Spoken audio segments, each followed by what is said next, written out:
Berarti kan dia ngirim barang, kita ngirim garam, ya kan? Dia mengasuransikan di negaranya, uangnya masuk ke negaranya.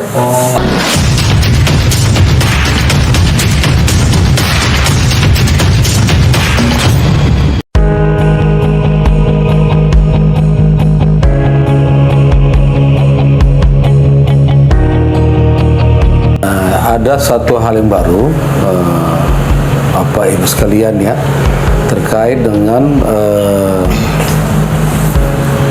biaya logistik ya, yang isu sekarang kita telah terdegradasi logistik performance index kita 17 tingkat ya, dari level 46 ke level 63 ya, 17. Nah, jadi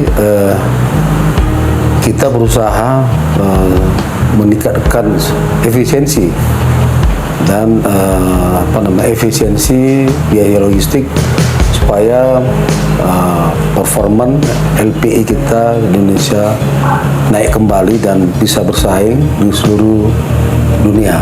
Kita memiliki Permenhub nomor 25 tahun 2022 ya, tentang perubahan atas peraturan Permenhub nomor 53 2018 tentang kelayakan peti kemas dan berat kotor peti kemas terverifikasi. Nah, di Permenhub ini ada dua hal ya. Pertama terkait dengan kelayakan kontainer dan kedua terkait dengan VGM.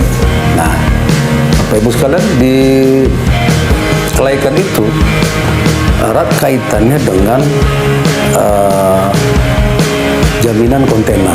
Pertama, kontainer yang sudah layak itu wajib seluruh dunia memastikan kontainer untuk ekspor impor wajib sudah mendapatkan kelayakan kontainer. Itu dilaksanakan untuk kegiatan ekspor impor. Dibuktikan dengan adanya CSC PLIP ya, dan ketentuan-ketentuan lain yang diatur di dalam Permenhub 25 tahun 2022 ini. Nah, setelah itu kita masuk kepada kontainer yang digunakan untuk kegiatan ekspor impor oleh cargo owner, pelaku ekspor impor, sebagai pengganti yang dulu adalah jaminan uang kontainer. Nah, saya hari ini telah melihat bahwasanya sejak 10 Maret 2023 telah ada produk asuransi kontainer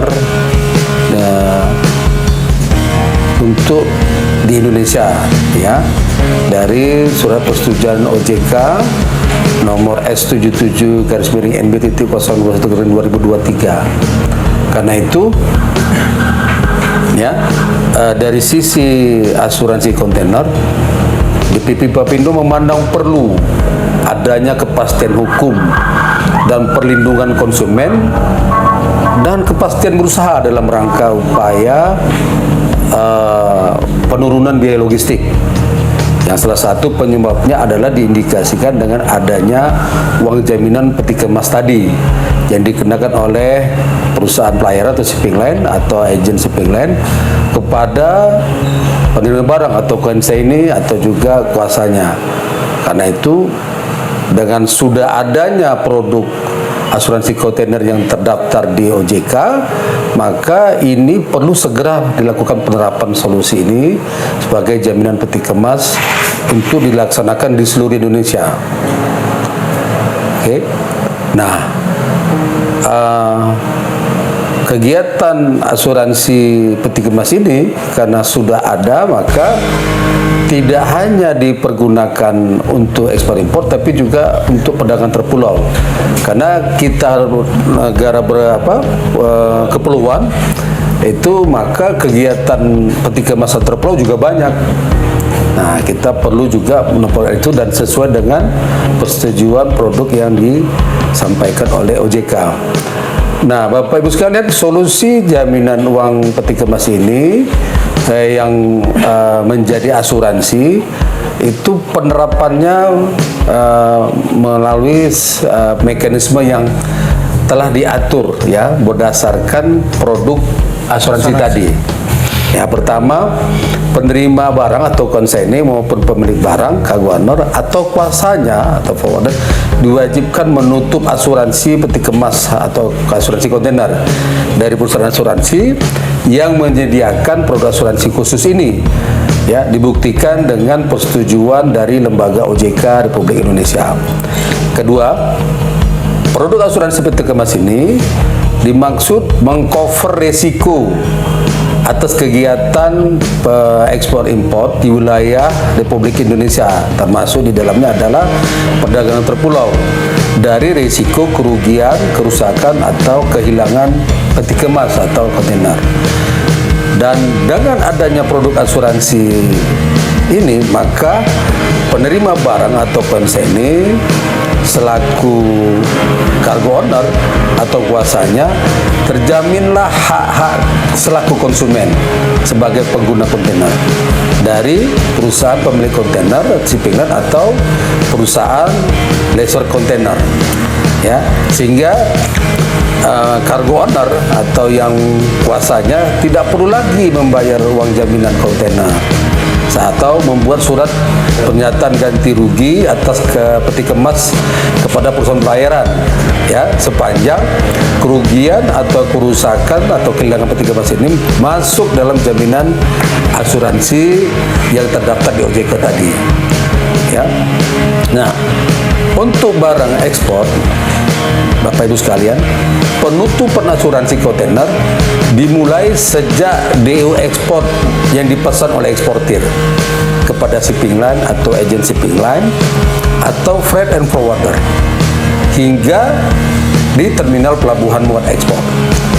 Dan untuk barang impor, penutupan asuransi kontainer itu dimulai sejak DO import diambil oleh importir dari shipping line atau agent shipping line atau freight forwarder, atau sejak saat pengambilan SP2, itu surat penyerahan peti kemas dari terminal peti kemas import Pelindo hingga ke depo kontainer yang ditunjuk oleh shipping line atau agent shipping line.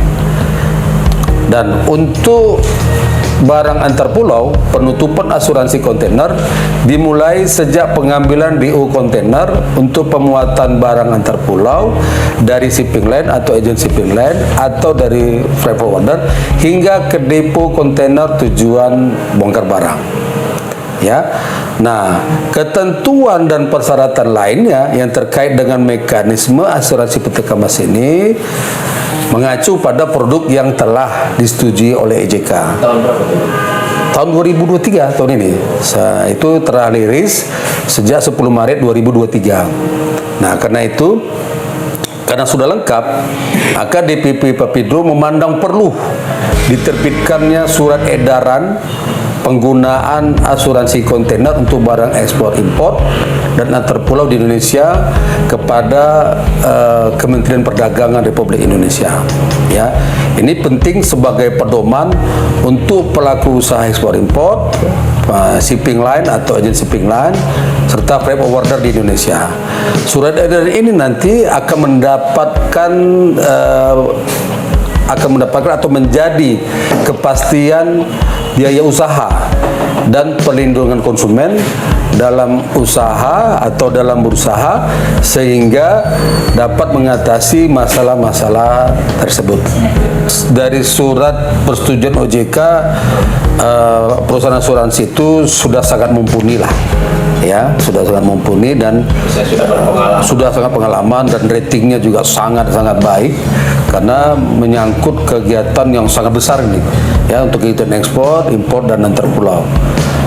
Jadi kita memandang perlu penguatan supaya biaya efisiensi logistik juga efisien, ya, dengan adanya produk ini. Kedua, ada kepastian hukum, ya, jaminan bagi konsumen, jaminan bahwasanya barang atau kontainer yang digunakan itu tidak menjadi potensi untuk dispute dalam penggunaan atau perbaikan-perbaikan, karena sudah di cover semuanya di dalam produk asuransi tadi.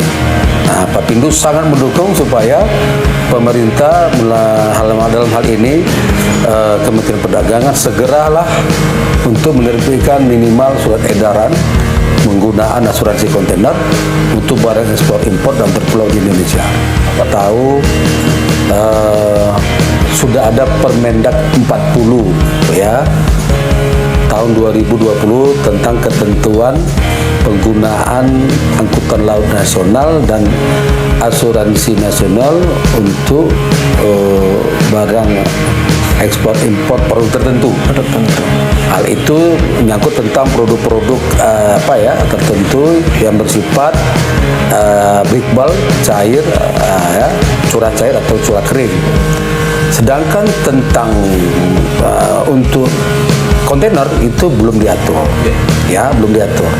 Nah, sejak telah adanya Permenhub 25 tahun 2022 ya tentang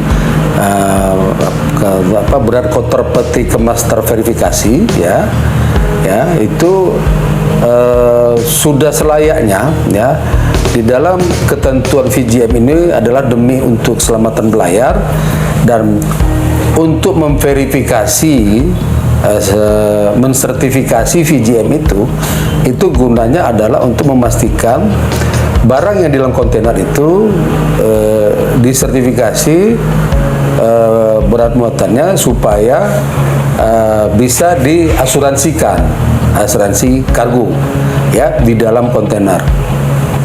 Ya, jadi selain hanya keselamatan ya, juga untuk dalam rangka kepastian biaya logistik ya dan daya saing kita dalam rangka kepastian penentuan nilai pabean dalam rangka ekspor ya.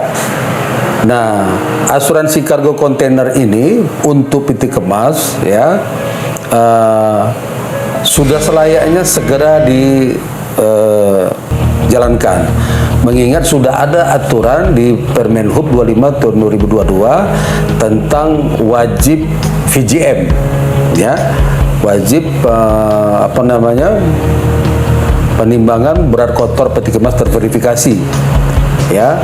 Kalau sudah disertifikasi maka fungsinya untuk menjadi bisa diasuransikan. Nah, kita memandang ini penting segera ya, karena aturan-aturannya sudah jalan. DPP Papindo dalam menyikapi ini salah satu ada dalam rangka keselamatan berlayar untuk kapal kontainer dan upaya kepastian biaya logistik serta daya saing ekonomi pada neraca pembayaran Indonesia serta perlindungan usaha bagi perusahaan ekspor impor dan antar pulau yang salah satu indikatornya adalah kepastian nilai pabean. Nilai pabean Bapak Ibu tahu adalah terdiri dari ya nilai CIF ditambah freight dan ditambah nilai CIF itu adalah nilai FOB tambah freight tambah nilai asuransi ditambah nilai ongkos. Nah, itu nilai pabean. Maka dalam hal ini kita memastikan nilai pabean itu sudah masuk di dalamnya adalah asuransi ya, diasuransikan karena sudah ada VGM-nya dan disertifikasi supaya tidak ada dispute kalau terjadi kerusakan atau kehilangan barang atau apapun namanya yang membuat menjadi kepastian hukum ya, perlindungan konsumen. Karena itu DPP Papindo memandang perlu diterapkannya pelaksanaan asuransi kargo untuk kegiatan ekspor impor dan antar pulau di Indonesia yang menggunakan kontainer atau yang menggunakan peti kemas. Nah, terkait dengan hal itu, maka setiap kegiatan ekspor impor dan perdagangan terpulau untuk seluruh produk di Indonesia yang menggunakan kontainer atau peti kemas harus dijamin produknya tadi ya. Di dalam peti kemas harus dijamin menggunakan asuransi kargo atau asuransi pengangkutan. penerapan asuransi kargo ini yang menggunakan peti kemas tadi dimaksud dapat dibuat ya dengan bentuk skema asuransi pengangkutan ya, dengan mekanisme lebih kurang sebagai berikut ya. Contohnya bahwa penerima barang dalam hal ini konsen ini ya, maupun pemilik barang atau cargo owner atau kuasanya diwajibkan memakai asuransi kargo peti kemas atau kontainer dari perusahaan asuransi yang menyediakan produk asuransi kargo ya, yang menggunakan peti kemas ya, yang dibuktikan dengan produk asuransi itu telah mendapat persetujuan dari OJK ya. Kemudian Bapak Ibu sekalian, produk asuransi pengangkutan peti kemas ini dapat mengcover risiko-risiko atas kegiatan ekspor impor atau terpulau ya, di dalam wilayah negara Kesatuan Republik Indonesia sampai di luar negara Kesatuan Republik Indonesia ya, yang berupa kerugian, kerusakan atau kehilangan kargo di dalam peti kemas tadi. Nah, produk asuransi pengangkutan peti kemas yang dimaksud tadi itu mengcover semua kegiatan tadi ya, diminta dalam rilis pelaporannya, dalam hal ini penanggung jawab ekspor ya, untuk kegiatan ekspor, dalam hal ini direktur perusahaan wajib melaporkan manifest barang dalam bentuk ya packing list maupun invoice barang,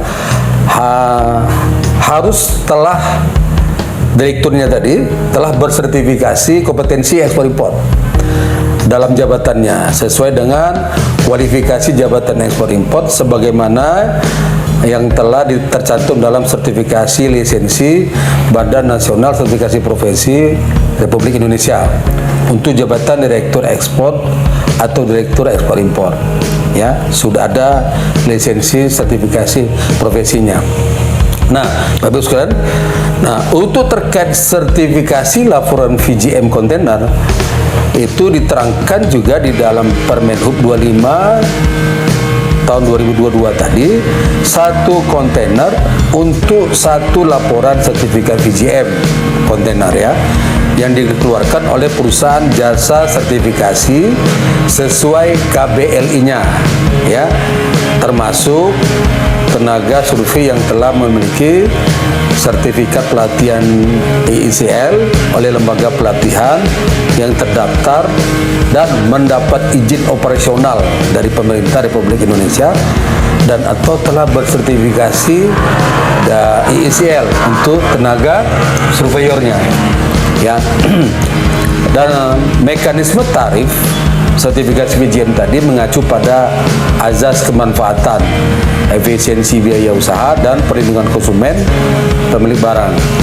Nah, Bapak Ibu sekalian, ketentuan dan persyaratan lainnya yang terkait dengan mekanisme asuransi kargo kontainer ini dan berat kotor peti kemas terverifikasi sesuai dengan peraturan perundang-undangan yang berlaku di Republik Indonesia.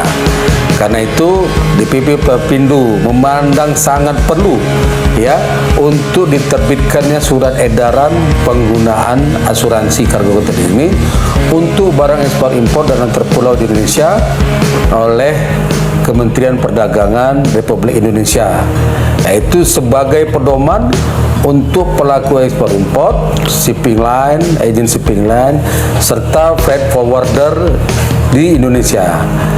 Nah, surat edaran ini nantinya akan mendapatkan kepastian usaha bagi pelaku ekspor impor, shipping line maupun antar pulau, pengusaha antar pulau maupun freight forwarder, sebagai perlindungan konsumen bagi yang pemilik barang dalam berusaha serta mengatasi masalah-masalah tadi di atas.